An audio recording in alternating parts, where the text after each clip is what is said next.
नमस्कार दोस्तों, मैं दीपक यादव, राजस्थान पुलिस। आज के इस वीडियो में मैं आपको बताऊंगा कि मैंने कौन सी साइकिल मंगाई थी और इसके बारे में हम किस प्रकार से इसको यूज करते हैं। क्योंकि एशियल इंजरी और एशियल सर्जरी के बाद हमें पैर की मूवमेंट के लिए साइकिल चलाने की बहुत ज्यादा आवश्यकता पड़ती है दोस्तों। और बार बार आप जिम जाना या फिजियोथेरेपी आप अफोर्ड नहीं कर सकते शुरुआती स्टेज में। तो मैंने मेरे बजट के हिसाब से मैंने कोकाटू साइकिल मंगाई थी दोस्तों। 5 से 6 हजार रुपए मेरी साइकिल आ गई थी। तो अब मैं आपको बताऊंगा इस तरीके के बॉक्स में साइकिल आई थी और इसको किस प्रकार मैंने इसको इंस्टॉल किया, किस प्रकार से इसका यूज लिया, इसका ऑनेस्ट रिव्यू मैं आपको बताऊंगा दोस्तों। हाँ तो दोस्तों, चूंकि मैं 1 महीने पहले साइकिल मंगा चुका था, 1 महीने बाद ही मैंने इसका रिव्यू देना सही समझा। क्योंकि 1 महीने मैंने खुद यूज किया, उसके बाद मुझे जो इसमें प्रॉब्लम्स आई है, जो मुझे इसकी अच्छी बातें लगी वो आपको बताना चाह रहा हूँ। तो इस शुरुआत में साइकिल आती है दोस्तों, ये इसका एक नॉर्मल इसका चेसिस आता है।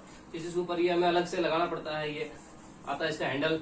ये हैंडल अलग से लगाना पड़ता है सबको स्क्रू की सहायता से। और ये दोनों स्टैंड भी अलग आते हैं, इनको भी आप स्क्रू और चाबी की सहायता से लगाते हैं। सीट भी अलग आती है, दोनों पेडल्स पे लगाते हैं। इनको आप राइट वाला पेडल राइट में, लेफ्ट वाला पेडल लेफ्ट में लगाते हैं। उसके लिए हमको ये 2 टूल्स दिए जाते हैं, एलन की और एक ये कसने के लिए। उसके अलावा साथ में इसका ब्रोशर भी दिया जाता है दोस्तों। ये इसका ब्रोशर होता है। इसके अंदर आपको जैसे इसकी डिटेल मिल जाएगी, कौन सी चीज आपको कहाँ फिट करनी है और कौन कौन सा क्या इसका कौन कौन सा पार्ट कहाँ लगेगा। उसके अलावा दोस्तों इसमें एक एडजस्टेबल बटन आता है। ये एक एडजस्टेबल स्क्रू है जिसका आप खोल के इसको छोटा बड़ा कर सकते हैं। और एक ये दोस्तों एक एडजस्टेबल रेजिस्टेंस एडजस्टेबल बटन है, जिसकी सहायता से आप रेजिस्टेंस को कम या ज्यादा कर सकते हैं। ऊपर से इसका एक मीटर दिया जाता है, एलसीडी मीटर, जिसको जैसे आप साइकिल पे बैठते हैं, साइकिल चलाते हैं, तो ये अपना आप एक्टिव हो जाता है दोस्तों। यहाँ पे इसकी टाइम, यहाँ पे इसकी स्पीड, यहाँ पे इसकी डिस्टेंस, यहाँ पे इसकी कैलोरीज और यहाँ पे ये कितनी देर चली है उसके बारे में पता चलता है दोस्तों। तो हमें पता भी चल जाता है इसके साथ साथ में कि हम कितनी देर में हमने कितनी देर वर्कआउट किया है, कितने किलोमीटर हमने साइकिल चलाई है, कितनी हमारी कैलोरीज बर्न हुई है। तो दोस्तों 6,000 रुपए के हिसाब से मेरे हिसाब से सही इन्वेस्टमेंट है।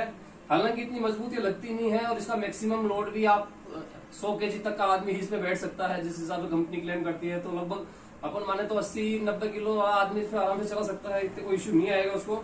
लेकिन ये बॉडी इसकी फाइबर है, बाकी इसकी ये अधिकतर चीजें लोहे की है। लेकिन फिर भी मुझे इस साइकिल से काफी मदद मिली है, इसलिए मैं इसको सही अपना इन्वेस्टमेंट मानूंगा कि 6,000 रुपए अपने पैर से ज्यादा किसी के लिए कुछ नहीं। तो दोस्तों पहला सुख निरोगी काया होता है, इसलिए मैं मेरे हिसाब से मुझे साइकिल ने मुझे सेटिस्फाई किया है अभी तक तो। और आगे भगवान अगर मैं 1 साल भी चल गई तो मेरे लिए कोई दुख की बात नहीं है। तो ये था मेरे दोस्तों कोकाटू साइकिल का रिव्यू। नमस्कार दोस्तों।